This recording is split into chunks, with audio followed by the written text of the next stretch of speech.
આજે તો છે ને બપોરના એક બોગડી ભરીને ભાત વહીતા હતા. હવે વિચાર કરું કે આ ટાટા ખવાશે પણ નહીં અને ફેંકાશે પણ નહીં, તો આનો કઈ રીતે યુઝ કરું. ત્યાં મને યાદ આવી ગયું કે મેં થોડાક દિવસ પહેલા એક ઓનલાઈન રેસીપી જોઈ હતી, તો ચાલો એ ટ્રાય કરીએ. એટલે એક વાટકો ભાત, એક વાટકો રવો અને એક વાટકો દહીં, સ્વાદ અનુસાર મીઠું અને થોડુંક એવું પાણી નાખી અને આપણે છે ને આને છે ને સરખું એવું બેટર તૈયાર કરી લેવાનું છે. બસ પછી અહીંયા મિક્સર ગ્રાઇન્ડરમાં મેં સારું એવું બેટર તૈયાર કરી લીધું. થોડાક એવા સાજીના ફૂલ નાખીને સરખાઈથી બધું મિક્સ કરી લીધું. તમે ચાહો તો એનો પણ નાખી શકો. હવે પરોઠા બનાવવાનો જે તવો હોય ને, મેં તો એ જ અહીંયા યુઝ કર્યો છે. અને બસ ઉપર એમાં તેલ લગાવી લીધું અને 2 ચમચા જેવું બેટર નાખી થોડુંક એવું સ્પ્રેડ કરી લીધું.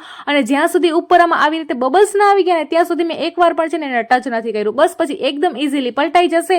ઉપર તેલ લગાવી દીધું છે ને લો, આપણા છે ને વધેલા ભાતમાંથી સરસ એવો નાસ્તો તૈયાર થઈ ગયો છે. અને હવે મેં સાઈડમાં છે ને ભાઈ આમાં એક સરસ એવી છે ને નારિયેળની ચટણી બનાવી અને એમાં ઉપરથી વઘાર કરી નાખ્યો છે. હા, કે તમારે આની રેસીપી જોતી હોય ને ચટણીની તો મને કોમેન્ટ કરીને જણાવજો. અને એકદમ ભાઈ સોફ્ટ બન્યા હતા અને સ્વાદમાં તો ભાઈ ઢોસાને પણ ટક્કર દે. તો રેસીપી પસંદ આવી હોય ને તો ચેનલને સબસ્ક્રાઈબ કરી દેજો.